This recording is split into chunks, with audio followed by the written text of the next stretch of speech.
Satu kebun kelapa sawit bukan hanya hamparan tanaman yang terlihat seragam. Di baliknya ada 1000 proses, kerja keras, dan ketelitian yang saling terhubung. Mulai dari pembibitan hingga panen dan pengangkutan. Setiap tahap memiliki peran penting dalam menentukan hasil dan keberlanjutan kebun. Inilah perjalanan panjang kelapa sawit dalam satu kebun 1000 proses. Di sini kami sedang berada di lokasi pembibitan kebun salak baru milik PTPN 4 Regional 1. Pre-nursery merupakan tahap awal pembibitan kelapa sawit yang berperan sangat strategis dalam menentukan kualitas bibit pada tahap selanjutnya. Di kebun Cisalak Baru milik PTPN 4 Regional 1, kegiatan pre-nursery didominasi oleh varietas SNB dengan satu bedengan berukuran 8 x 1 meter yang berisi sekitar 900 hingga 1000 bibit. Pada fase ini, kecambah kelapa sawit ditanam dalam polybag kecil dan dipelihara secara intensif selama kurang lebih 2 hingga 3 bulan. Tujuan utama pre-nursery adalah menghasilkan bibit yang sehat, seragam, serta memiliki sistem perakaran yang kuat sebelum dipindahkan ke main nursery.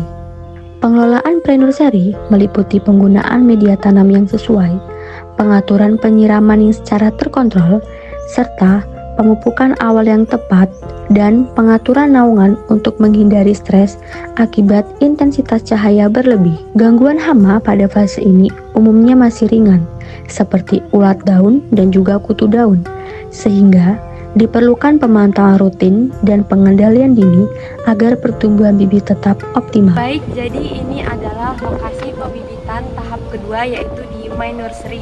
Pembibitan main nursery kelapa sawit merupakan tahap lanjutan setelah pre-nursery yang dimulai saat bibit berusia sekitar 3 bulan dan berlangsung hingga usia 10 sampai dengan 12 bulan sebelum ditanam di lapangan. Pada fase ini, bibit dipindahkan ke polybag besar dan disusun secara teratur dengan jarak tanam yang cukup agar pertumbuhan tajuk dan perakaran optimal. Kebutuhan air pada main nursery relatif tinggi, yaitu sekitar 1,5 hingga 2 liter per bibit per hari, tergantung umur tanaman, jenis media, dan kondisi cuaca. Sehingga penyiraman harus dilakukan secara rutin dan merata untuk mencegah stres air. Pemupukan dilakukan secara teratur menggunakan pupuk NPK seimbang dengan dosis yang meningkat seiring bertambahnya umur bibit, bertujuan mendukung pertumbuhan daun, batang, dan sistem perakaran. Selain itu, pengendalian gulma, hama, dan penyakit juga dilakukan secara intensif agar bibit tumbuh sehat dan seragam. Setelah bibit siap tanam, kelapa sawit memasuki fase tanaman belum menghasilkan. Pada fase ini, fokus utama adalah pertumbuhan vegetatif seperti akar, batang, dan daun agar tanaman cukup kuat menopang produksi buah di fase berikutnya. Pemeliharaan tanaman belum menghasilkan dilakukan secara intensif, dimulai dari sanitasi kebun dengan membersihkan pelepah kering, gulma, sampah, dan LCC yang menutupi tanaman. Selanjutnya dilakukan kastrasi, yaitu pembuangan organ generatif agar energi tanaman terfokus pada pertumbuhan. Kastrasi dilakukan saat bunga muncul pada umur sekitar 9 bulan dan mencapai 30% populasi, lalu dihentikan 6 bulan sebelum panen perdana. Tahap berikutnya adalah pemupukan untuk mempercepat pertumbuhan batang, daun, dan akar, serta membentuk tajuk yang seimbang. Pemupukan didasarkan pada leaf sampling unit atau soil sampling unit dengan pupuk mengandung sumber nitrogen untuk pertumbuhan daun dan batang, sumber fosfor untuk perkembangan akar, sumber kalium untuk kekuatan tanaman dan keseimbangan hara. Pengendalian gulma menjadi bagian penting karena gulma bersaing dengan tanaman dalam menyerap air, hara, dan cahaya. Pengendalian dilakukan secara terpadu melalui penyiangan manual, aplikasi herbisida, dan pemanfaatan tanaman penutup tanah. Selain itu, dilakukan perlindungan terhadap hama dan penyakit seperti penyakit tajuk, bercak daun, busuk pucuk, serta serangan kumbang tanduk. Pengendalian difokuskan pada sanitasi kebun, pemilihan bibit, dan pemeliharaan nutrisi tanaman. Setelah fase tanaman belum menghasilkan, kelapa sawit memasuki fase tanaman menghasilkan, di mana fokus pemeliharaan adalah menjaga stabilitas produksi dan kualitas tandan buah segar. Pemupukan dilakukan secara rutin dan terukur menggunakan pupuk anorganik dan pupuk organik berupa janjang kosong. Ia dapat menyediakan unsur hara bagi tanaman dan dapat menjaga gelombang tanah dan menjaga struktur tanah. Selain itu, dilakukan penunasan pelepah untuk menyeimbangkan tajuk, mengoptimalkan distribusi nutrisi dan mendukung proses panen, serta pengendalian hama dan penyakit yang sering ditemukan seperti ulat kantung, ulat api, dan penyakit busuk pangkal batang. Dan dilakukannya sensus produksi untuk memantau produktivitas dan keberhasilan pemeliharaan. Pada fase ini juga dilakukan analisa vegetasi gulma sebagai dasar pengendalian gulma yang efisien. Nah, setelah dilakukannya analisa vegetasi secara visual, di areal kebun ini didominasi oleh gulma Opis menus hirtellus. Gulma ini termasuk ke dalam gulma berdaun sempit, sehingga pengendaliannya bisa menggunakan herbisida sistemik dengan bahan aktif glifosat. Dengan perawatan yang konsisten, kelapa sawit mampu menghasilkan produksi yang optimal dan berkelanjutan. Selanjutnya yaitu panen. Panen adalah proses pemotongan dan pengumpulan tandan buah segar yang telah memenuhi kriteria matang panen untuk menghasilkan nilai ekonomi.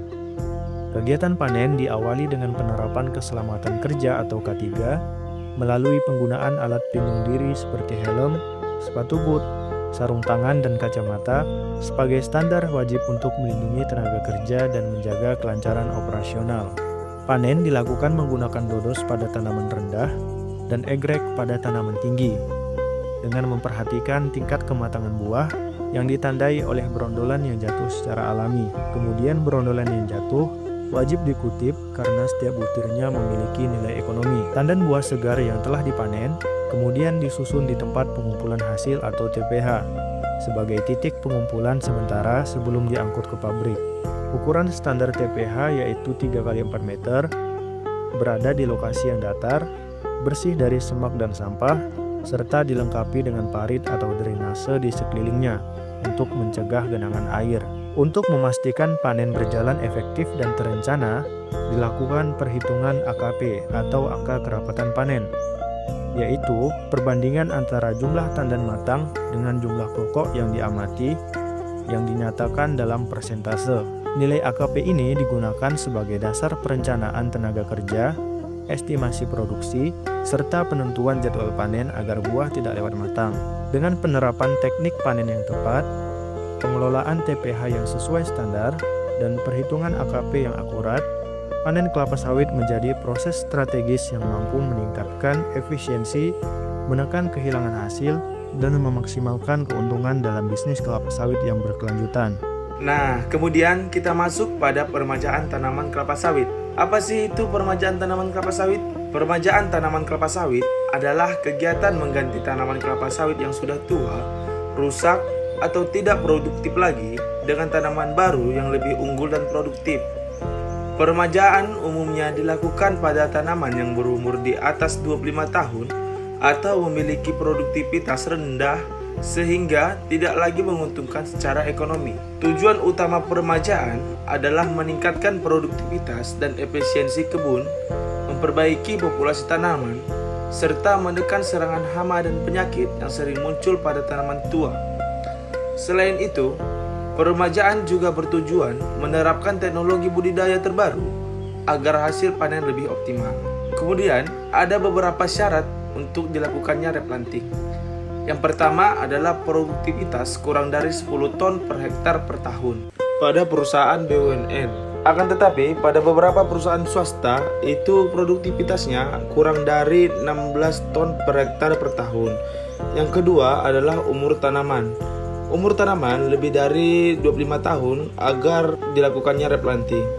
Yang ketiga itu adalah kondisi fisik tanaman seperti tinggi tanaman lebih dari 12 meter. Kemudian pelepah kurang dari 40 sampai 48 pelepah per pokok dan banyak ditemukannya pelepah-pelepah sengklek. Yang keempat itu adalah BBC atau Black Bounce Count kurang atau sama dengan 250 sampai 300 tandan per hektar per tahun. Yang terakhir adalah kesehatan tanaman, seperti banyak terserang hama seperti UPDPKS dan penyakit busuk pangkal batang yang disebabkan oleh jamur Ganoderma bedonense. Tahapan peremajaan meliputi penebangan tanaman tua, pembersihan lahan, pengolahan tanah, penanaman bibit unggul bersertifikat, serta pemeliharaan tanaman muda seperti pemupukan, pengendalian gulma, dan pengendalian hama dan penyakit. Dengan peremajaan yang tepat, diharapkan kebun kelapa sawit dapat kembali produktif dan berkelanjutan.